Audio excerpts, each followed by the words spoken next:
kemudian turbin gas itu bahan bakarnya bisa aftur atau di gas alam seperti itu, atau diesel engine. Dan bisa dilihat bahwa ketika energi atau batu bara tersebut itu atau bahan bakar inputannya itu dibakar atau menjadi input dari suatu sistem, maka energi yang terkonversi itu bisa dilihat kemungkinan besar itu mayoritas energi yang bermanfaat atau yang berupa listrik itu hanya sekitar 25,9%, plus minus ya. Sisanya hilang kemana? Yang hilangnya ke lingkungan panasnya itu bisa di sistem boilernya atau di sistem turbinnya, ada juga di sistem kondensernya atau di rugi-ruginya ya atau hilangnya itu di stack. Stack itu adalah saluran pembuangan atau di generator. Jadi panasnya tersebut yang tujuannya adalah untuk menggerak sebagai fluida kerja, baik itu untuk menggerakkan turbin atau di dalam piston di diesel engine, pasti ada rugi-rugi panas yang akan keluar lingkungan, baik itu di boiler, turbin, dan sebagainya. Nah, oleh karena itu, untuk bisa meminimalisir lossesnya, ini karena ketika terjadi losses, maka ini kerugian, terutama terkait dengan cost dari batu bara tersebut. Selain listrik yang dihasilkan itu sedikit, tapi biaya untuk penyediaan dari bahan bakar juga akan meningkat. Oleh karena itu, perlu adanya prinsip konservasi energi terkait dengan pembangkit thermal tersebut. Nah, apa saja prinsip-prinsipnya yang tentu sudah kalian kita ketahui dan sudah dibahas dengan materi sebelumnya secara garis besar, bahwa untuk prinsip konservasi energi diantaranya yang pertama adalah menghilangkan buangan energi.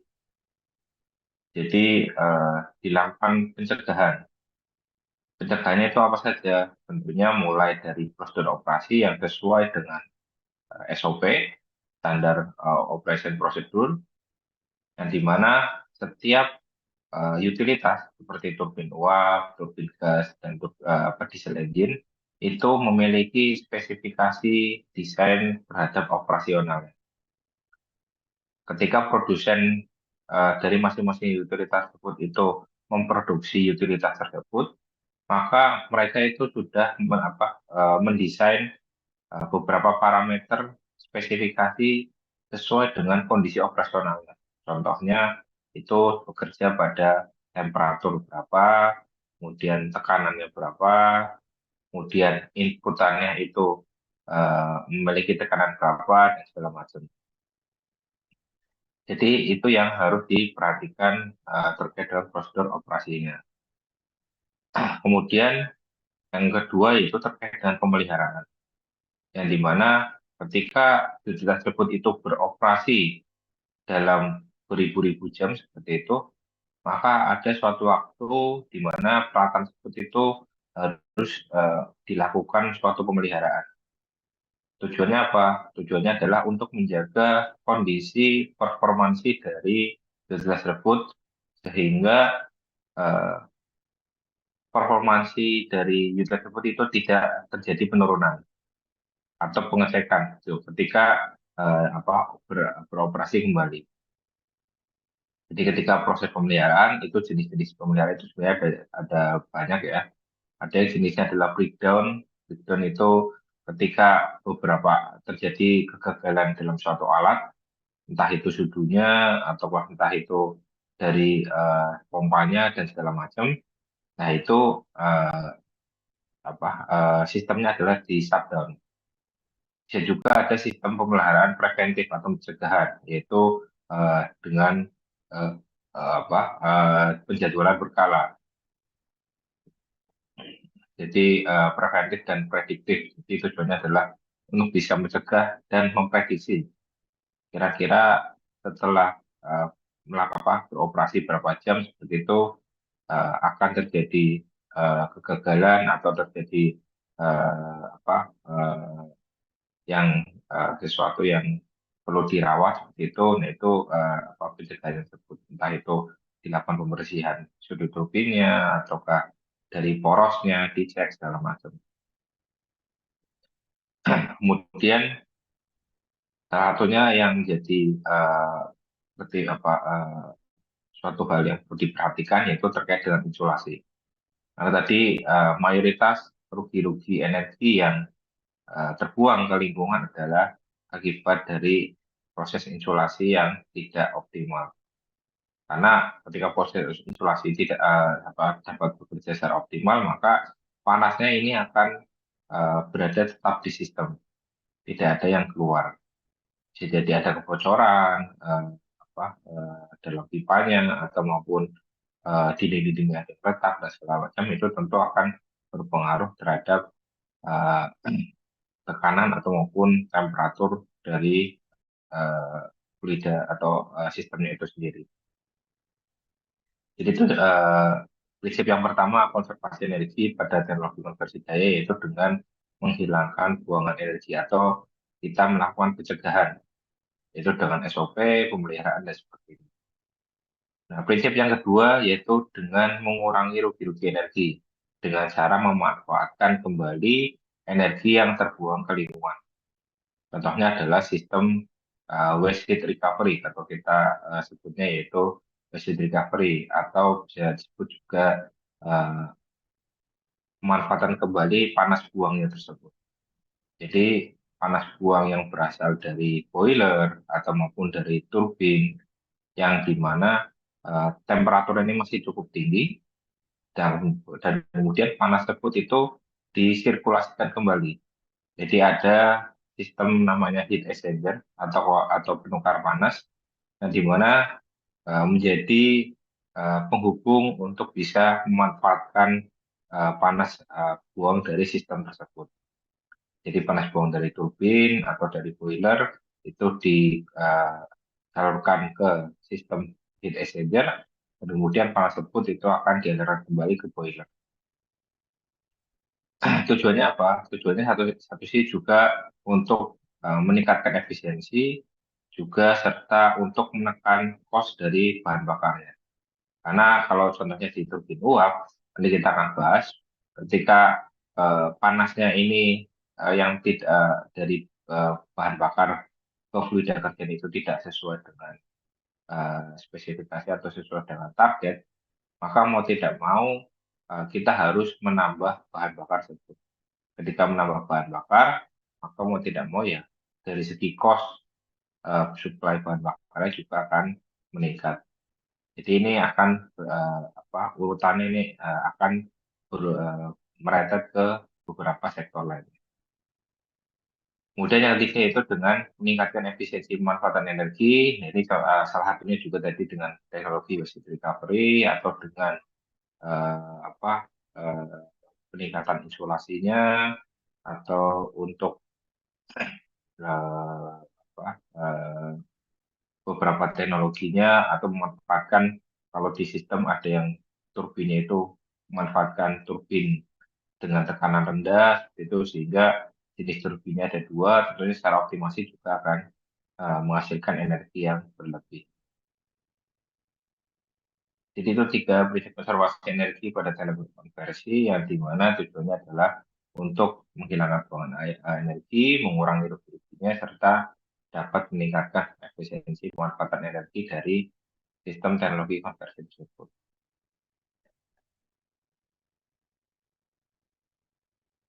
Nah, seperti yang kita tahu bahwa rata-rata efisiensi thermal sistem konversi daya itu dalam kisaran sekitar 30 sampai 40%.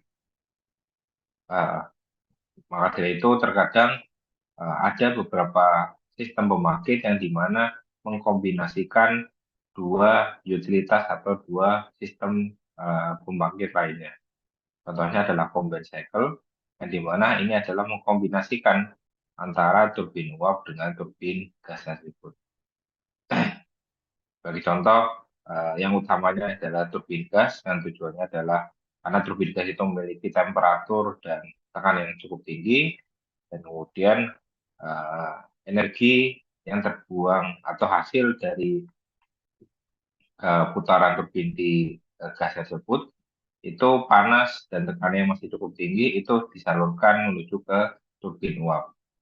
Itu bisa juga cukup menyelesaikan, sehingga energi yang dihasilkan pun akan menjadi double, itu dari turbin gas dan dari turbin uap. Jadi sehingga optimasi sistemnya pun akan bertambah secara keseluruhan. Sehingga untuk yang combined cycle atau siklus kombinasi ini, itu efisiensi thermal itu bisa mencapai maksimal adalah 50%. Jadi cukup tinggi untuk sistem pembangkit tenaga daya yang thermal.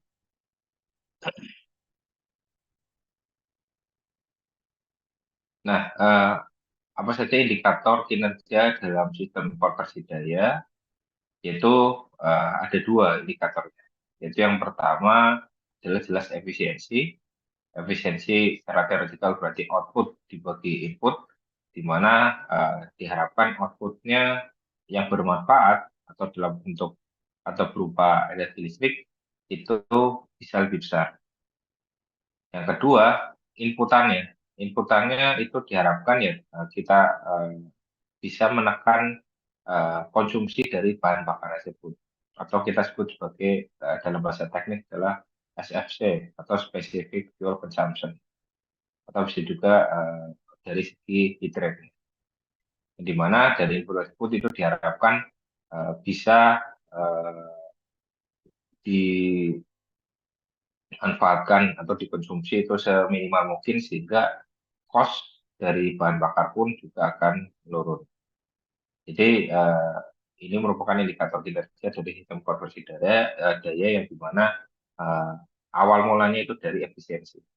Efisiensi yaitu output dibagi input, bagaimana kita bisa memaksimalkan output yang dihasilkan berupa energi listrik yang dimanfaatkan langsung kepada masyarakat. Yang kedua dari sisi inputnya apa? Yaitu berupa bahan bakar. Bahan bakarnya eh, dengan konsumsi yang seminimal mungkin pasti akan dari segi cost juga akan ekonomis juga, seperti itu. Karena kita tahu bahwa terutama yang menggunakan bahan bakar minyak itu kita masih dalam kondisi impor, jadi sebisa mungkin untuk mengurangi ketergantungan dari bahan bakar tersebut. Kemudian parameter lainnya itu adanya heat rate, ini ukuran terhadap terminal output generatornya, ini terhadap apa, eh, kalor terhadap output yang dihasilkan. Kemudian specific consumption ini adalah ukuran dari laju bahan bakarnya terhadap daya outputnya, tentunya untuk bisa menghasilkan output yang besar, eh, dan ketika laju bahan bakarnya ini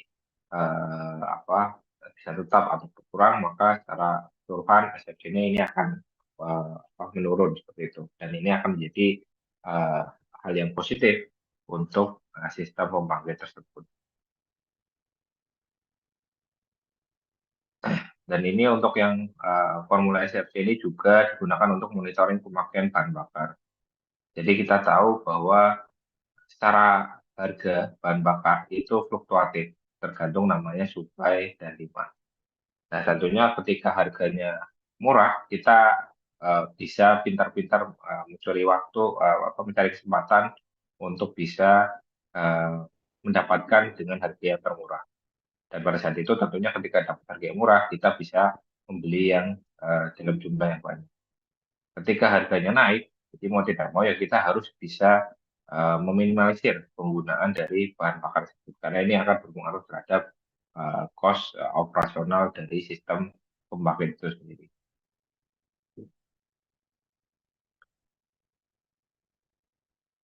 Kemudian yang mempengaruhi efisiensi juga itu adalah dari beban. Jadi bahwa eh, pembangkit tersebut atau unit tersebut ketika didesain oleh suatu produsen, maka didesain berdasarkan spesifikasi yang memuat terkait dengan penggunaan berdasarkan beban operasional. Yang dimana beban operasional itu yang biasanya digunakan, yang bisa digunakan adalah tentunya kita diharapkan maksimum, yaitu 100% gitu. Walaupun terkadang secara praktikalnya itu beban itu terkadang dioperasikan itu di bawah beban maksimum. Bahkan ada yang operasionalnya itu berada di 50% dari bahan bakar tersebut, biodiesel tersebut. Nah, ini tentunya juga akan mempengaruhi efisiensi dari pembangkit itu sendiri terkait dengan reliability-nya dan terkait dengan performasinya juga gitu. Sehingga dalam prinsip konservasi energi yang pertama, yaitu bersifatnya pencegahan, yaitu diharapkan untuk bisa menjaga level produksi dari energi tersebut itu sesuai dengan kapasitas desainnya.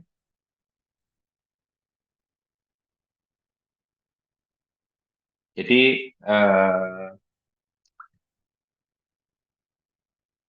tadi yang sudah saya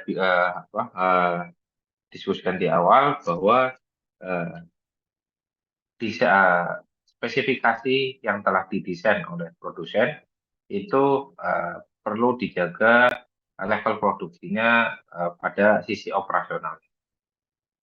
Jadi diharapkan itu kalau ada plus minus itu plus minusnya kurang lebih itu 10%.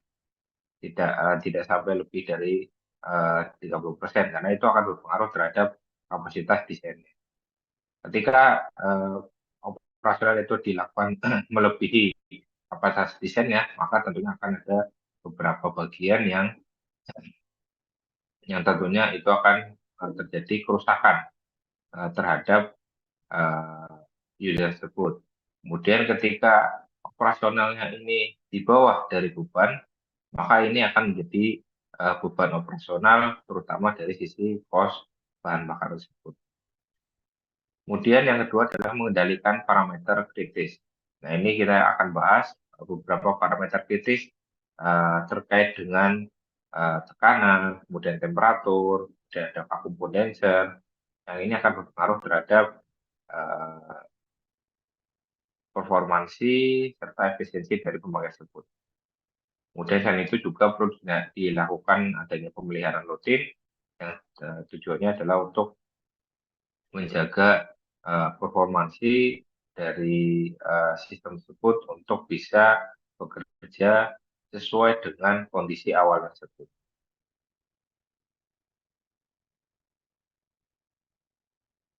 Oke, yang pertama yaitu kita akan bahas sistem teknologi nuklir daya berbasis turbin uap. Ya, ini adalah siklus atau skema dari proses di sistem pembangkit listrik tenaga uap.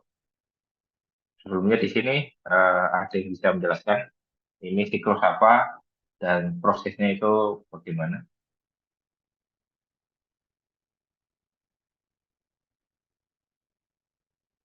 Apakah ada yang bisa menjelaskan di sini? Kira-kira ini siklus apa dan proses kerjanya seperti apa?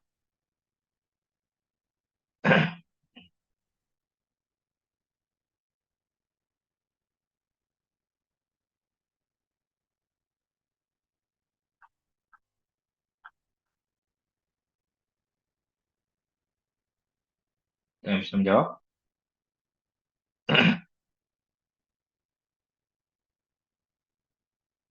Mungkin saya coba tanya coba Ustum. Kira-kira ini siklus apa? Siklus Rankine, Pak. Betul tidak, Pak ya? Ya, proses kerjanya seperti apa?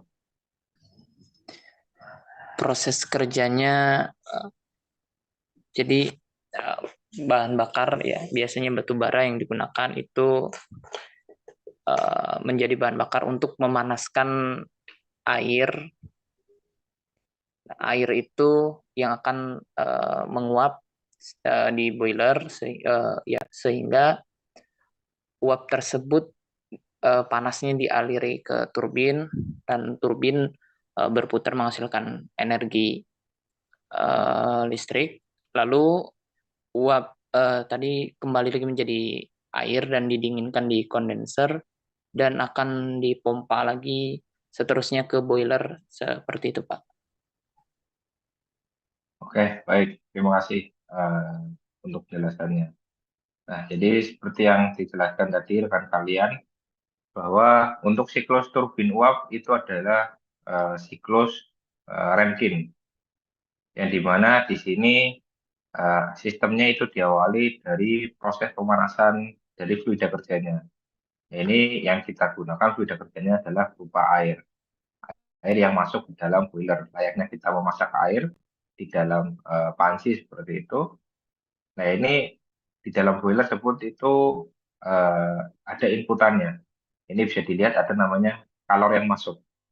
Kalor yang masuk ini berasal dari batu bara yang dibakar. Kemudian fluida kerjanya yaitu yang dipanaskan itu adalah air. Seringnya, seringnya biasanya air yang digunakan itu berasal dari air laut, ataukah air sungai, ataukah air tanah, itu tergantung dari kondisi lingkungannya. Biasanya untuk di PLTU itu rata-rata itu posisinya adalah di pinggir laut atau di pinggir sungai. Tujuannya apa? Itu sebagai sumber terhadap boiler tersebut. Nah, air yang masuk ke dalam boiler tersebut ini bisa dilihat dari sistemnya ya, itu dipanaskan hingga temperatur bisa menjadi sekitar 300 derajat. Ketika sampai 300 derajat tersebut plus minusnya, maka fasenya ini akan berubah menjadi uap. Tidak hanya uap saja, tapi uap yang bertekanan, yang memiliki tekanannya bisa mencapai, bisa dilihat adalah 6.000 kilopascal atau 6 megapascal, di mana ini tekanannya itu sangat tinggi.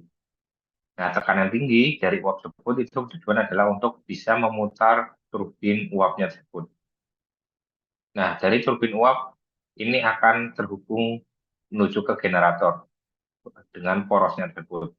Porosnya akan terhubung dengan generator sehingga akan menggerakkan generator akhirnya menghasilkan listrik. Makanya ini ada namanya W atau menghasilkan listriknya tersebut. Ketika uap yang bertekanan tersebut ini akhirnya masuk ke dalam turbin yang dimana menumbuk sudut-sudut turbin yang membuat sudut turbin tersebut itu adalah berputar, maka setelah keluar dari turbin ini tekanannya langsung turun. Ini bisa dilihat tekanannya dari 3 ke dari 3 ke 4 itu turun dan kemudian fasenya ini berubah di kondensasi. Nah, kondensasi ini berubah di mana uap yang tersebut akan dikondensasikan akan berubah menjadi fase air lagi. Sehingga ada namanya di outnya tersebut atau ada uap yang keluar. Nah, air tersebut itu akan disirkulasikan lagi oleh pompa menuju ke boiler. Jadi siklus ini uh, terus berulang, siklus tertutup seperti itu, dan ini menjadi feed waternya bagi boiler tersebut. Tapi di sini pompa tentunya juga untuk bisa digerakkan juga membutuhkan namanya listrik, hingga membutuhkan inputan kerjanya adalah listrik tersebut. Sehingga secara sistem kelistrikan, listrik yang dihasilkan dari turbin untuk bisa menghasilkan listrik yang bersih atau uh, net uh, net efisiensinya, maka harus dikurangi dari uh, kerja dari pompa tersebut karena ini menjadi beban parasitik dari sistem tersebut karena tentunya membutuhkan listrik tersebut. Nah, untuk beberapa sistemnya bisa dilihat sini ada yang jenisnya turbinnya adalah satu saja. Jadi turbinnya tipenya adalah intermediate pressure atau medium pressure. Ada juga yang turbinnya high pressure, tekanan tinggi, atau yang low pressure. Tergantung dari sistem yang digunakan. Untuk kondensernya itu biasanya digunakan adalah berupa cooling tower. Jadi kalau kalian melihat ada bangunan yang menjulang tinggi di samping pembangkit, itu adalah cooling tower yang dimana di dalamnya itu ada kipas-kipas. Yang tujuannya itu adalah untuk mengkondensasikan uh, uap yang hasil keluar dari turbin tersebut. Itu. Nah, ini parameter-parameter penting dalam atau parameter kritis yang perlu diperhatikan dalam operasional turbin uap. Yang pertama adalah temperatur uap masuk turbin, ini berasal dari boiler. Kemudian ada tekanannya juga dan vakum kondenser. Nah, ini contohnya untuk optimasi dari turbin uap, yang di mana panas dari atau uap yang bertekanan dari boiler masuk ke dalam turbin, di mana turbin ini akan terhubung langsung dengan yang turbin yang low pressure atau tekanan rendah, yang terhubung dengan generator juga. Dan ini tujuannya adalah untuk bisa memaksimalkan atau mengoptimasi sistem yang ada. Jadi panas dari uap yang masuk ke dalam turbin bertekanan tinggi, ini bisa dilihat ini adalah turbin HP atau high pressure. Panasnya ini yang keluar masih dalam temperatur dan tekanan tinggi, kemudian bisa dilakukan proses preheater untuk sistem di boiler, atau kemudian bisa disirkulasikan kembali tekanannya untuk memutar di turbin tekanan rendah atau low pressure. Baru setelah itu udara atau uapnya tersebut itu masuk kondenser untuk dikondensasikan dan kemudian dipompa kembali menuju ke boiler. Ini untuk tipe boiler yang superheater atau yang temperaturnya ini sangat tinggi, bisa mencapai 500 derajat dan menghasilkan tekanan yang tinggi juga, sehingga turbin yang dipasang di awal atau diinstal di awal itu adalah turbin yang bertekanan tinggi. Temperatur uap yang masuk ke turbin ini dipengaruhi oleh sistem uap yang mensuplainya. Jadi karena uap ini berasal dari sumbernya adalah air, maka di mana di dalam boiler tersebut itu ada dua jenis ya. Kalau yang kalian sudah pelajari, itu ada yang tipenya adalah fire tube boiler, atau ada yang namanya water tube boiler. Kalau yang namanya fire tube boiler, itu pipa-pipanya itu diisi oleh api. Jadi airnya itu berada di luar pipanya. Jadi panasnya itu dialirkan dari pipa di dalam menuju ke air yang keluar. Sedangkan kalau namanya water tube, namanya aja water tube, berarti adalah pipa air. Ya, di mana pipa-pipanya tersebut itu diisi oleh air, layaknya kita merebus air di dalam panci tersebut. Itu. Nah, terkadang air yang masuk ke dalam boiler, sumbernya itu berbagai macam. Ada yang berasal dari air tanah, ada yang berasal dari air laut, ada yang berasal dari air sungai. Nah, di mana kemurniannya itu tidak pasti 100%. Ada pasti pengotornya, ada pasti mungkin kandungan-kandungan logam lainnya yang tercampur di dalam sumber tersebut. Nah, ketika masuk ke dalam boiler, nah biasanya perlu ada yang namanya filterisasi terlebih dahulu untuk bisa menghilangkan pengotor atau maupun berbagai jenis kandungan logam tersebut. Tentu filterisasi tidak 100% itu bisa apa tersaring semuanya. Pasti ada beberapa yang masuk sehingga ini akan berdampak terhadap adanya fenomena slagging. Kalau kita sebut adalah slagging, itu adalah lapisan kerak sisa pembakaran dari dari pipa-pipa seperti tersebut, atau yang di bagian dari luar pipa tersebut, akibat dari perubahan temperatur yang masuk ke turbin. Nah, akibatnya apa?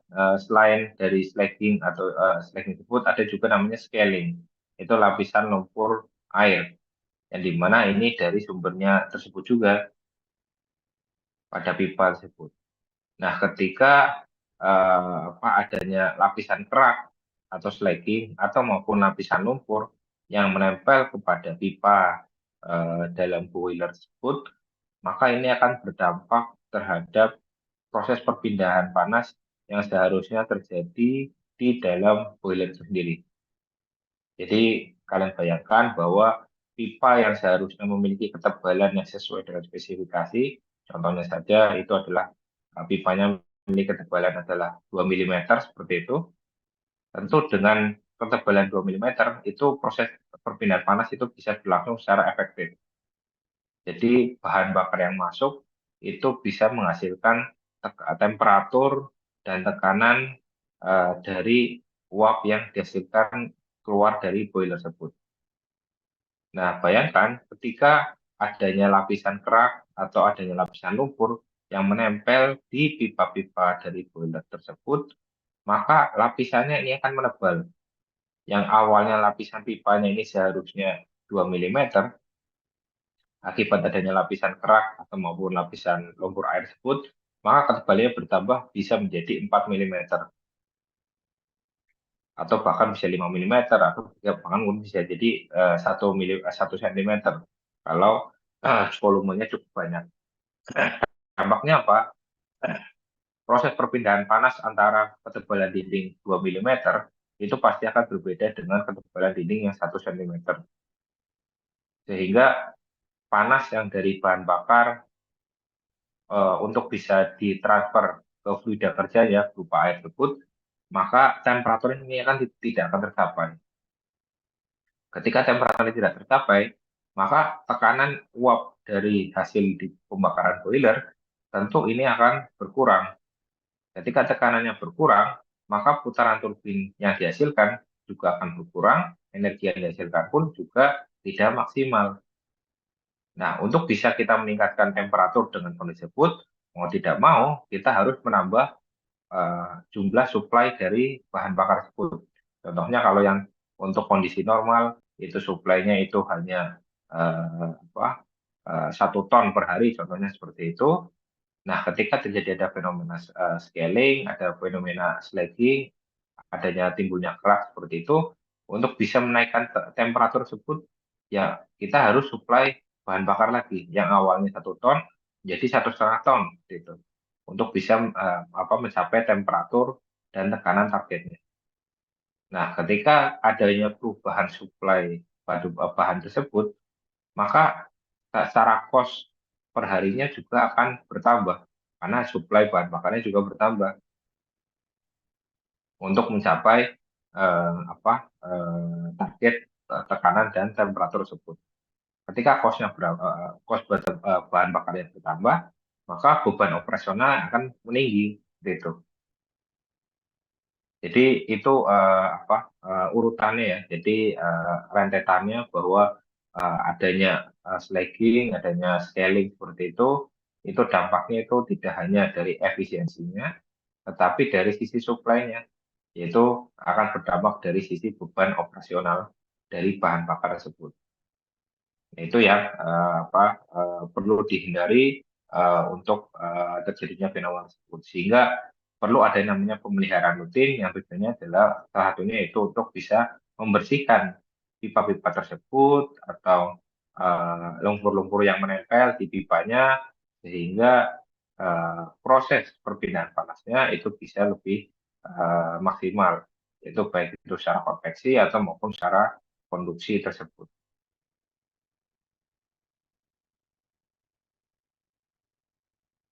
Nah, ini seperti yang saya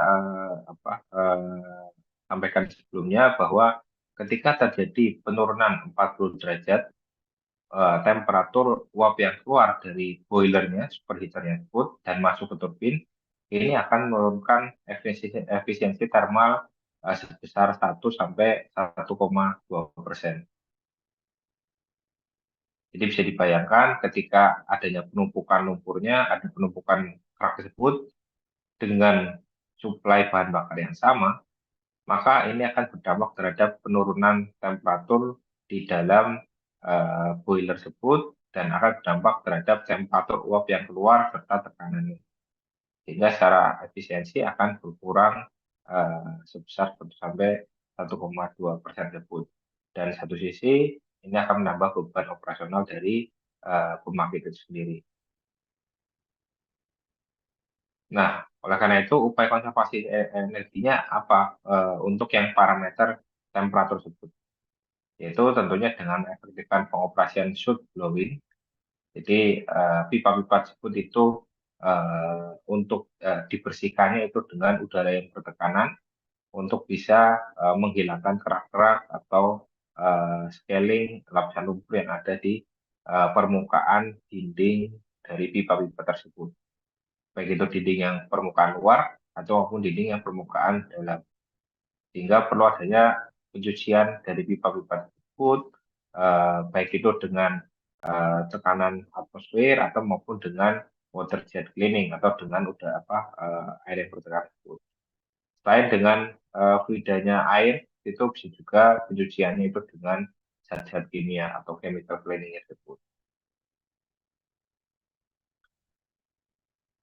Kemudian upaya konservasi yang kedua yaitu adalah vakum condenser, yang dimana parameter tersebut itu adalah di kondenser itu berarti uap yang keluar dari turbin, yang dimana uh, masih memiliki temperatur dan tekanan yang cukup tinggi. Nah, sehingga ini bisa dilihat bahwa setiap kenaikan 1 derajat Celcius ini dapat meningkatkan konsumsi bahan bakar hingga 0,5%. Karena ini akan berdampak terhadap suplai air yang akan masuk ke dalam boiler tersebut. Sehingga ini salah satunya yaitu adanya kotoran, lumpur, atau biofouling yang menempel pada biotube juga. Dari sisi kondenser itu juga akan berfungsi untuk perpindahan panas yang dari temperatur yang tinggi itu menjadi temperatur yang rendah atau temperatur udara si lingkungan seperti itu. Jadi bisa dilihat bahwa temperatur yang masuk ke kondenser yang berasal dari turbin itu diharapkan itu temperatur ini bisa seminimal mungkin, sehingga delta T-nya antara temperatur yang masuk ke kondenser dengan temperatur yang keluar itu bisa diminimalisir. Itu. Jika temperaturnya masih tinggi dan adanya kenaikan temperatur di situ, maka konsumsi bahan bakarnya juga akan meningkat 0,5%. Sehingga bisa dilihat bahwa selisih antara temperatur jenuh di dalam kondenser ini berarti yang berasal dari turbin dengan temperatur air pendingin yang keluar dari kondensor itu diharapkan bisa seminimal mungkin atau bisa dijaga antara 3 sampai 10 derajat. Ketika delta T-nya itu masih besar, maka tentunya perpindahan panas di kondensernya ini bisa dibilang ini kurang baik itu. Berarti dari pipa kondenser ke lingkungan itu berarti ada yang namanya kotoran tersebut atau fullingnya, sehingga panasnya ini masih terbawa di air yang dingin yang keluar dari kondenser tersebut.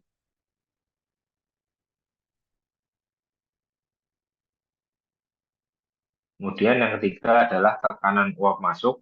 Ini juga berpengaruh dari yang berasal dari boiler ya. Jadi dari sistem pembakaran boiler tersebut, yang dimana dengan tujuannya adalah untuk bisa menjaga tekanan sesuai dengan spesifikasi desainnya.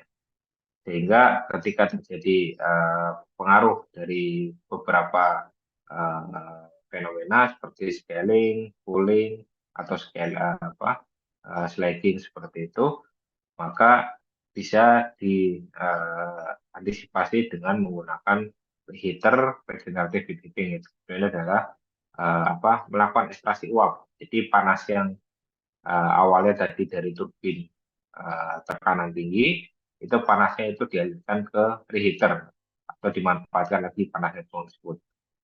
Nah, kemudian dari situ baru dimasukkan ke dalam boiler. Tentunya dengan sistem reheater tersebut ini juga akan membantu untuk mengurangi cost dari bahan bakar tersebut, karena panasnya ini masih tidak perlu kita suplai masukkan ke dalam boiler, tetapi panasnya berasal dari sirkulasi dari turbin ekspansi tersebut. Nah, ini bisa dilihat bahwa adanya peningkatan efisiensi termalnya akibat dengan menggunakan reheater tersebut, ini bisa menghemat konsumsi bahan batu bara sekitar 8 ton per jam atau setara 197 ton per harinya seperti itu. Jadi bisa dibayangkan bahwa eh, dengan memanfaatkan panas kembali dari turbin ekspansi atau turbin tekanan tinggi untuk bisa disirkulasikan kembali menuju ke boiler, itu akan membantu dalam penurunan konsumsi atau penghematan konsumsi dari bahan bakar itu sendiri.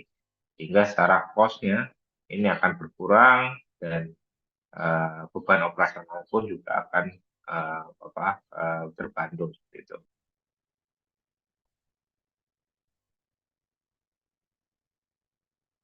Nah, ini dalam rangka menjaga performansinya, tentunya tekanan uap turbin ini harus dijaga sesuai dengan data desain awal. Ya, jadi sesuai dengan SOP yang sudah ada, yang berasal dari produsennya seperti itu. Nah, ini secara operasional ini penurunan tekanan uap ini jarang sekali terjadi kecuali ada kelainan di sistem boiler atau feed pump. Karena siklusnya ini satu pintu ya, jadi eh, karena dari turbin uap itu sebelumnya adalah suplai dari boiler, nah boiler suplai airnya itu dari fluida kerjanya itu dari pompanya air tersebut. Sehingga untuk menjaga optimasi kinerja turbin uap yaitu menjaga tekanan uapnya sesuai dengan desain awal tersebut. Sehingga tujuannya adalah untuk mempertahankan sistem boiler beroperasi dan diharapkan dengan menjaga discharge pressure boiler dari feed pump itu tidak turun.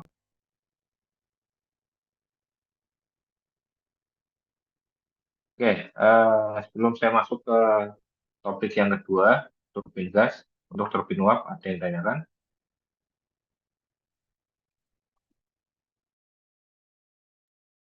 Izin bertanya, Pak. Ya, silakan. Eh, Tadi kan yang boiler tadi kan ya, Pak, itu antara pipa api dengan pipa air itu yang lebih efisiensi itu untuk menghasilkan energi itu yang mana ya, Pak? Oke, berarti dari jenis boilernya ya. Iya, Pak, betul. Bentar.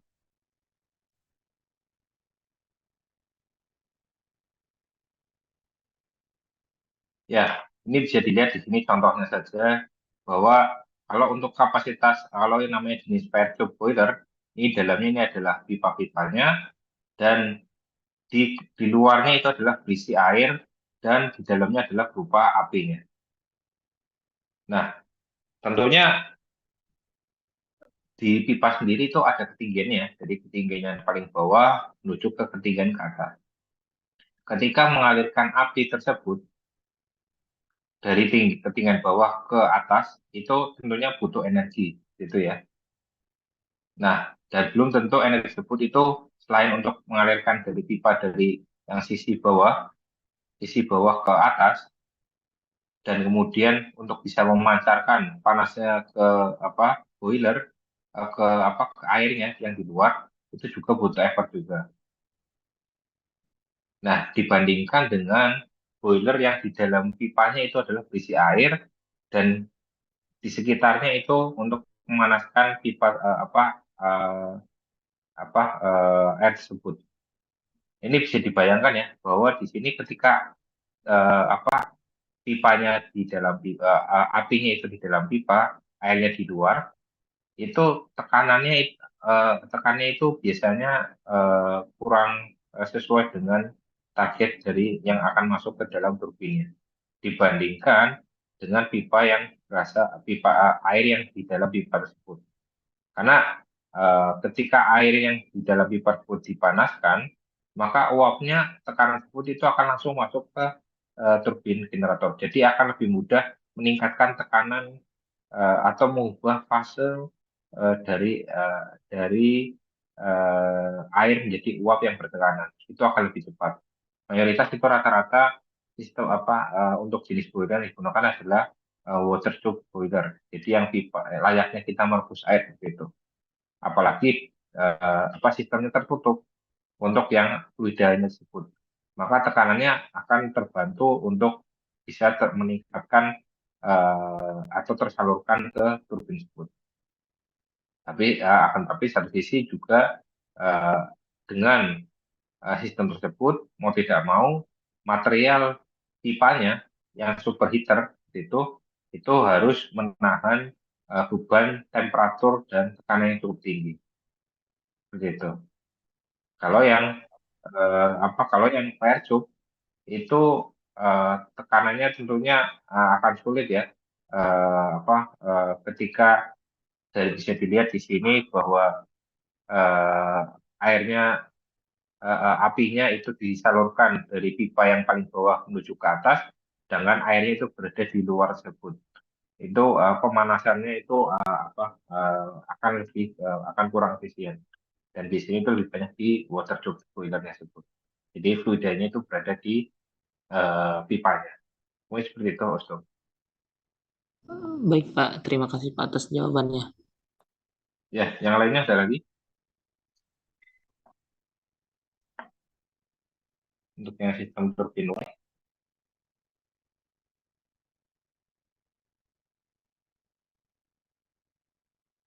kalau tidak ada, kita lanjut ke turbin gas. Oke, ada yang tahu ini siklus turbin gas itu mengikuti siklus apa? Dan bisa jelaskan sistem kerjanya?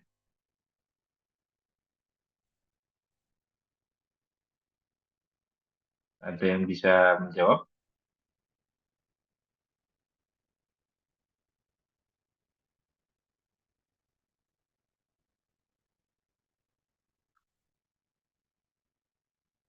Oke, saya coba tanya Yunriana Manulang. Hadir nggak?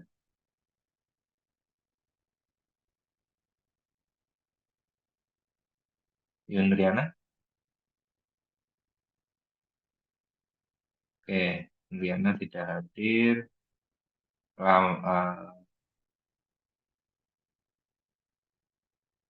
Muhammad Aldi Surya.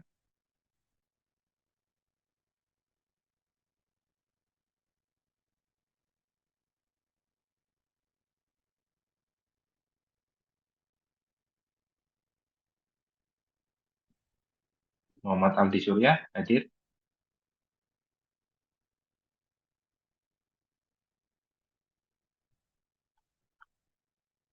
Oke, Hadir, Muhammad Pak. Aldi Surya. Ya, tahu nggak ini sistemnya, siklusnya apa?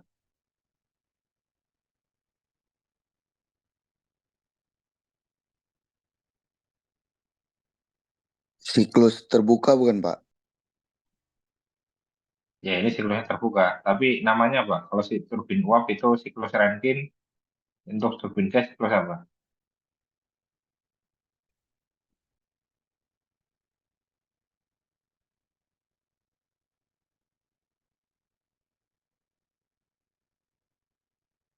Yang tahu? Kalau nggak salah Pak, siklus Platon Pak. Siklus apa? David tadi ya? Siklus Platon. Nah, kira-kira untuk siklus Brayton, sistem prosesnya seperti apa, David?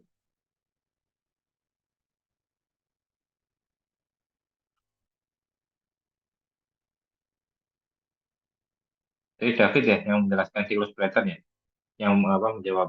Kira-kira prosesnya seperti apa, David?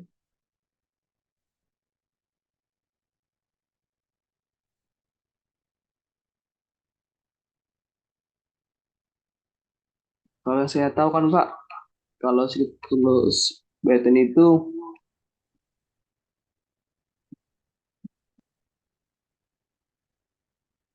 mesin yang mengekstraksi energi dari bahan bakar Pak dan menghasilkan kerja yang berguna Pak.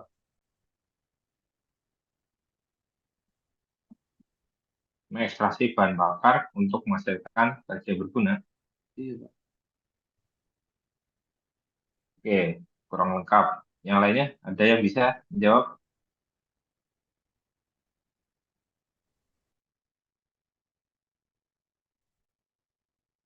Coba, yang lainnya. Astrid Caroline, hadir? Astrid?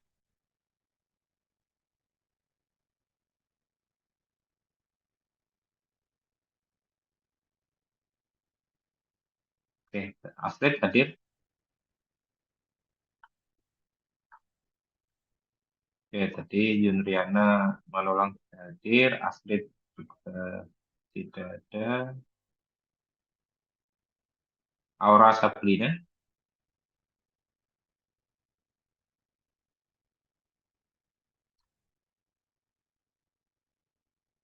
Oke, sepertinya Aura juga tidak hadir. Dina Amanda, bisa? Ada Pak, Ya, tapi bagaimana sorry Dina? ya Pak, benar salah ya, sepaham saja ya Pak, sepaham saya gitu. Mungkin proses kerjanya tuh ya dimulai dari udara ya Pak, yang dihisap terus ke dalam inlet hose itu memiliki saringan. Nah, saringan itu nantinya menahan eh, kotoran atau debu. Nah, itu dia masuk ke dalam kompresor.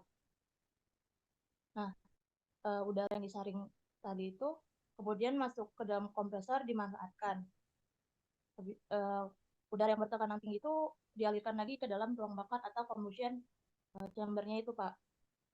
Di dalam ruang bakar tersebut fluida nanti dicampur dengan bahan bakar yang berupa gas alam murni.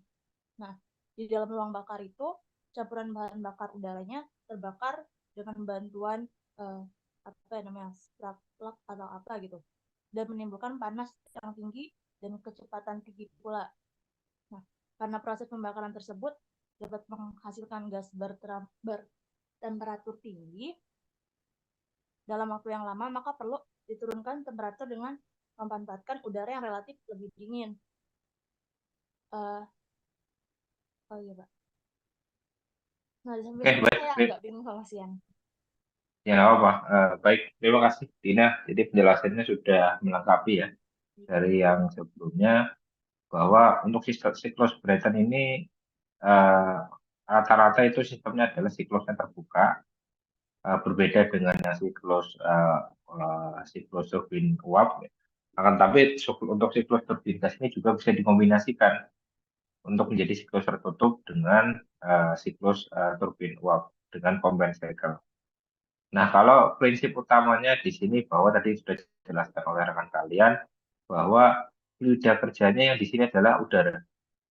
Kalau berbeda tadi dengan fluida kerja di turbin uap adalah air yang diubah oleh bahan bakar dengan untuk bisa menghasilkan uap yang bertekanan. Nah, di sini siklusnya yaitu fluida kerjanya adalah udara. Udara dari lingkungan sekitar dengan tekanan atmosfer. Jangan lupa di sini tekanannya masih atmosfer. Masuk ke dalam kompresor. Tentunya udara yang sekitar kita itu tidak terbebas atau tidak murni seperti itu. Terkadang ada partikulat-partikulat meternya atau debu-debu dan segala macam pengotornya, sehingga perlu adanya filterisasi masuk ke kompresor. Nah, kemudian udara yang keluar dari kompresor itu tekanannya sangat tinggi. Namanya saja kompresor, nanti dikompres, ditekan seperti itu. Nah, udara yang output dari kompresor tersebut yang bertekanan masuk ke dalam ruang pembakaran, di mana di dalam ruang pembakaran tersebut bahan bakar itu akan bersambut dengan udara yang bertekanan tersebut. Bahan bakar yang digunakan itu bisa berupa gas alam atau bisa berupa bahan bakar cair. Seperti contohnya di pesawat terbang itu salah satu aplikasi turbin gas itu bahan bakar berupa cair, jenisnya itu adalah aftur seperti itu. Nah, ketika dari proses ruang bakar tersebut, maka akan menghasilkan uap atau udara yang bertekanan sangat tinggi untuk bisa dialirkan ke turbin gasnya, yang dimana turbin gas ini juga terhubung secara langsung dengan porosnya bersama dengan kompresor. Dan kemudian turbin ini akan juga terhubung dengan generator, akan menghasilkan listrik, dan udara yang keluar atau uap yang keluar dari turbin gas tersebut akan keluar ke lingkungannya. Jadi dari temperatur dari tekanan lingkungan keluar dari turbin gas itu akan ke temperatur ke tekanan lingkungan kembali gitu, dan temperaturnya juga akan kembali. Ini bisa dilihat, ini adalah siklus PV-nya, itu pressure dan volumenya, yang dimana bisa dilihat di sini bahwa dari 1 ke 2 itu adalah udaranya yang masuk ke dalam kompresor ini ditekan. Kemudian di bagian 2 dan 3 itu adalah kondisi di dalam ruang pembakaran, di mana tekanannya tetap, tapi ada kalor yang masuk akibat dari proses pembakaran dari bahan bakarnya. Kemudian ketika dari ruang pembakaran ke turbin, ini tekanannya akan turun. Bisa dilihat sini. Itu dari tekanan yang tinggi bisa jadi di 8 MPa turun ke tekanan atmosfer, contohnya seperti itu. Atau mungkin masih ada agak lebih tinggi, mungkin sekitar 1 kPa gitu. Nah, ini makanya di dalamnya antara 4 ke 1 ini titik-titik, karena bisa jadi ini tidak siklus masuk kembali ke kompresor atau tidak dihubungkan dengan pipa, sehingga ini siklusnya terbuka. Dan di sini ada kalor yang keluar, maka ini ada gas buang yang keluar seperti itu. Jadi itu sistemnya ya dari turbin gas prosesnya, dan ini tentunya akan menjadi standar atau pedoman untuk dilakukan proses konservasi energi tersebut di sistem turbin gas. Jadi mana kita lihat parameter kritis dari turbin gas itu ada 2, karena ini siklusnya terbuka, maka ada namanya faktor dari eksternal atau faktor luarnya dan faktor bagian dalam. Nah, faktor luar yang tentunya tidak bisa kita kontrol yaitu adalah temperatur udara luar, tekanan udara luar, gitu. Jadi yang masuk ke dalam kompresor itu kita tidak bisa kontrol dari temperatur maupun tekanan udara luarnya. Kita hanya bisa mengontrol bagaimana komposisi udara yang masuk ke kompresor itu bisa menghasilkan atau udaranya komposisinya itu bisa semurni mungkin atau terhindar dari pengotor-pengotor ini. Sehingga untuk faktor dalamnya diantaranya adalah kebersihan blade kompresor akibat dari udara yang masuk, kemudian clearance blade kompresor dan blade turbin itu karena kompresor dan turbin ini adalah terhubung dengan poros, maka clearance-nya ini harus seminimal mungkin. Karena ketika poros tersebut itu antara turbin dan kompresor terhubung dengan poros, maka seharusnya putarannya pun harusnya sama antara kompresor dan turbin. Apakah bisa terjadi? Bisa terjadi karena adanya renggang blade-nya di sisi kompresor maupun di turbin. Kemudian filter udara di pembakar kotornya bisa jadi mungkin filterisasi di kompresor kurang, maka mau tidak mau masuk ke ruang bakar itu juga filterisasinya harus diperhatikan juga. Dan kemudian proses fairing controlnya atau kontrol dari pembakaran untuk bisa meminimalisir atau mengefisienkan dari bahan bakar tersebut. Nah, ini faktor luar jelas ini faktor yang tidak bisa dihindari karena sangat sulit untuk kita bisa karena suplainya itu dari alam sekitarnya. Nah, yang kita bisa kontrol itu adalah dari faktor dalam, yaitu dari awalnya adalah udara yang masuk ke dalam kompresor. Ini kita harus bisa menjaga kotoran blade-nya itu bisa dibersihkan sebersih mungkin, untuk terutama tentunya ini juga akan berpengaruh terhadap putaran dari kompresor sendiri, dan ini juga terhadap ruang bakar tersebut. Nah, ketika kebersihan blade-nya itu tidak terjaga, maka ini akan berpengaruh terhadap parameter operasi turbinnya. Yang pertama, daya output berkurang. Daya output berkurang jadi karena putaran dari kompresor turbinnya itu akan turun. Selain itu, tentunya ini dari udara yang masuk ke ruang bakar. ketika udara yang ruang masuk bakar itu pasti memiliki spesifikasi temperatur dan tekanan outputnya. Jadi ketika udara yang masuk ke ruang bakar itu masih banyak kotorannya, maka untuk bisa dilakukan proses pembakaran antara atau campuran bahan bakar dengan udaranya itu tidak sesuai, maka temperatur keluar dari ruang bakar itu tidak akan sesuai target. Dan akibatnya ketika pembakaran itu tidak optimal, tekanan yang dihasilkan keluar dari ruang bahan bakar tersebut ini tidak akan sesuai dengan spesifikasi untuk bisa turbinnya itu berputar. Akibatnya apa? Putaran turbinnya berkurang dan dayanya itu ikut berkurang. Ketika turbinnya ikut putarannya kurang, maka dampaknya juga ke dalam putaran kompresornya karena terhubung terhadap porosnya tersebut. Sehingga akibatnya ya kompres rasionya juga akan turun.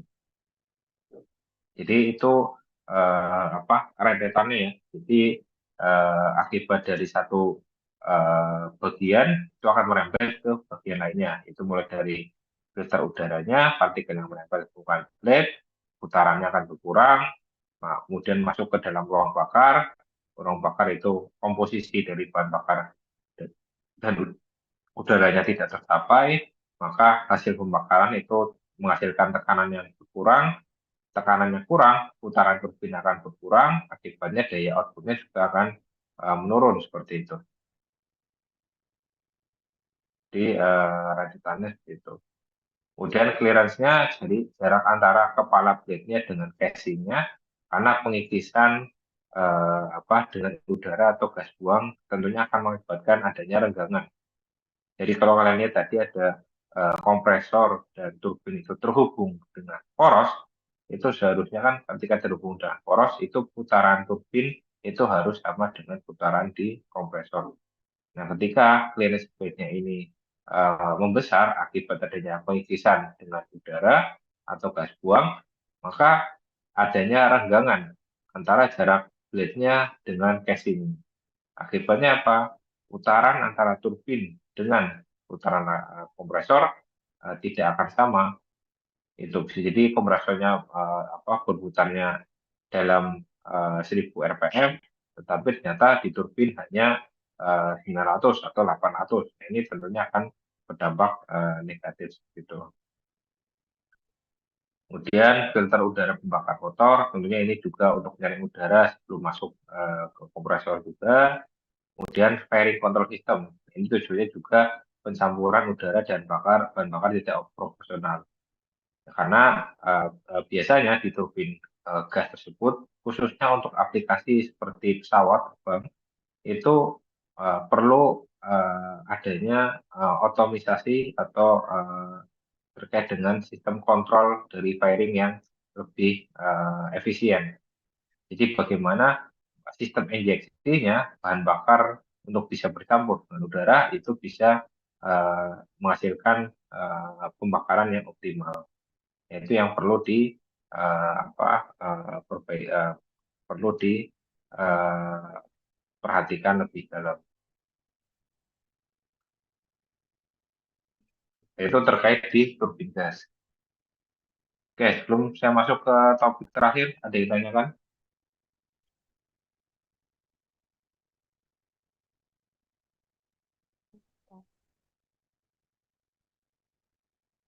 Tidak ada?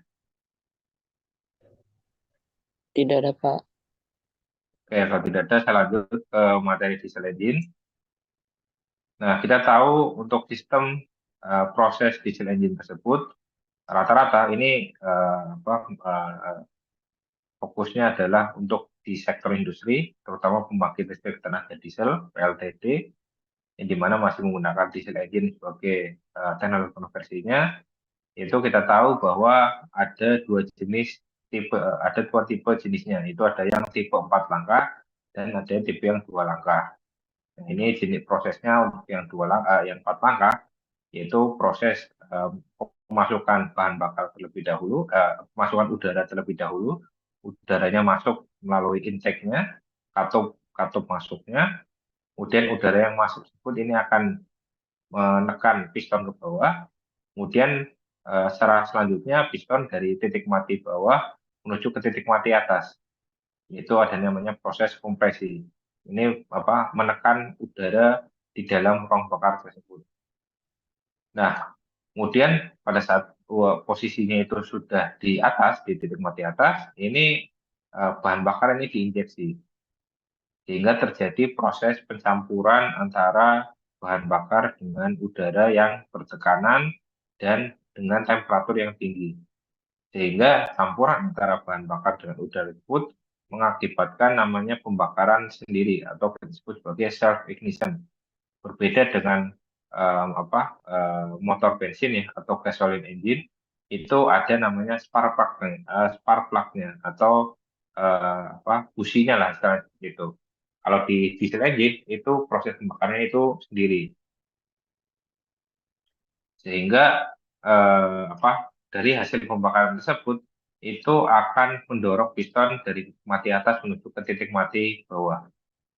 Sehingga pistonnya ini akan turun, dan pada saat turun maka katup buangnya ini akan terbuka untuk bisa mengeluarkan bahan bakar dan udara menuju keluar tersebut.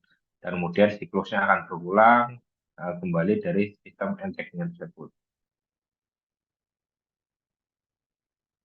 Nah, apa yang menjadi parameter kritis dari diesel engine tersebut? Yaitu adalah faktor utamanya adalah faktor beban. Yang dimana faktor beban ini akan berpengaruh terhadap specific fuel consumption atau konsumsi bahan bakar dari diesel dari engine tersebut. Dan ini akan variasi beban tersebut ini akan berpengaruh terhadap konsumsi dari bahan bakar tersebut.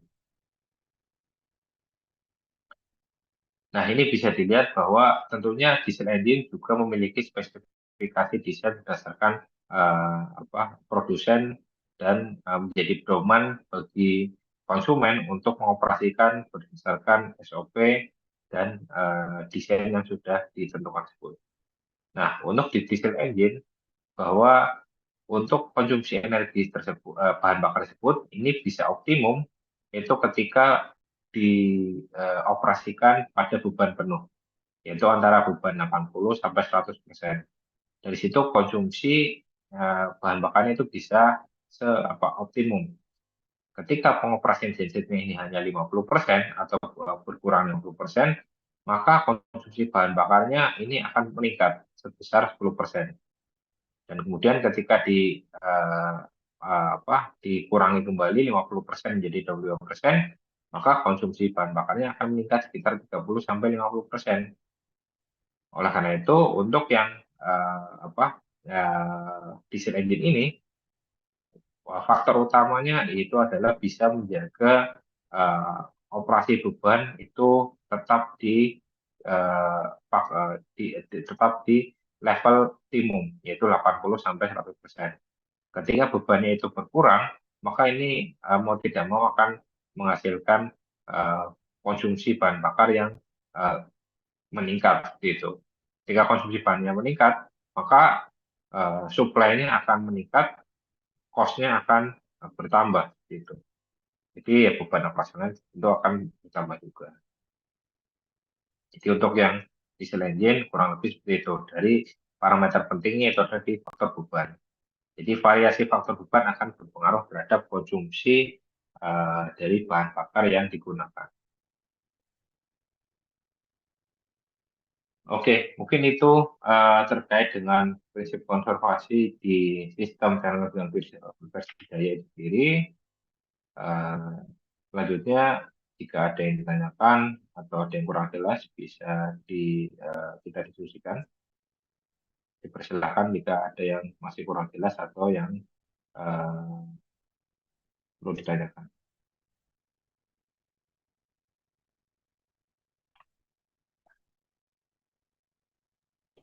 Izin bertanya, Pak. Ya, silakan, Ustung. Mengenai engine diesel tadi, Pak, yang dimaksudkan beban itu apa ya, Pak? Diesel engine. Ya, kalau kita tahu bahwa diesel engine itu kan menghasilkan listrik ya. Listriknya akhirnya yang disalurkan ke konsumen gitu. Nah, beban tersebut itu berada di konsumen. Listriknya dari konsumen tersebut gitu. Contohnya kalau kalian di daerah ya apa listriknya mati gitu dari PLN. Kemudian pasti genset akan bekerja dieselnya itu. Nah, tentunya ketika proses tersebut itu eh, bebannya, kelistrikannya atau beroperasinya itu sesuai dengan kapasitas optimum dari eh, genset tersebut. Jadi genset tersebut itu kapasitas dari ini itu berapa? Apakah itu 100 kilowatt atau 200 kilowatt sehingga bekerja untuk bisa ketika daya yang disalurkan dari genset ke konsumen itu bisa optimal, maka konsumsi bebannya itu bisa tinggi. Konsumsi bahan bakar itu bisa optimum. Nah, ketika dari sisi bebannya tersebut itu ternyata yang spesifikasi awal itu harusnya 100 kilowatt, ternyata di bebannya itu hanya 50 kilowatt, maka pengoperasian gensetnya tentu tidak bisa 100 kilowatt. Pasti ada daya yang terbuang. Mau tidak mau kita harus eh, menurunkan output dayanya. Seperti itu. Nah, menurunkan output dayanya pasti ini akan berdampak terhadap bahan bakarnya. Itu. Pasti akan berpengaruh dari proses pembakarannya, suplainya, seperti itu. Jadi ya untuk pengoperasiannya kita harus bisa memanage dari faktor beban tersebut. Artinya semakin penggunaan listriknya itu sesuai dengan kapasitas genset itu lebih efisien ya Pak? Ya kalau secara teoretikal seperti itu. Jadi harus bisa lebih optimal lah istilahnya. Jadi levelnya itu 80 sampai 100%. Jadi di kisaran itu konsumsi bahan bakarnya itu bisa optimal lah seperti itu. Ketika level bebannya itu diturunkan menjadi 50%, maka konsumsinya akan meningkat seperti itu. Jadi suplai dari dieselnya juga akan meningkat. Dan tentunya itu berkaitan dengan cost operasional. Baik, terima kasih banyak Pak atas penjelasannya. Oke, yang lainnya ada lagi?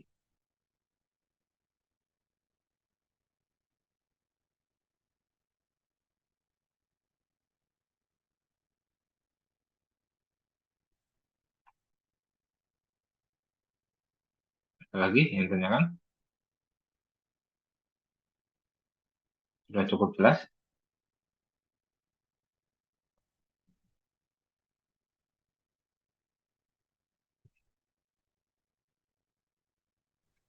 Sepertinya cukup, Pak. Oke, kalau tidak ada lagi, mungkin saya akhiri saja untuk obrolan pagi ini. Di sini ada yang belum absen?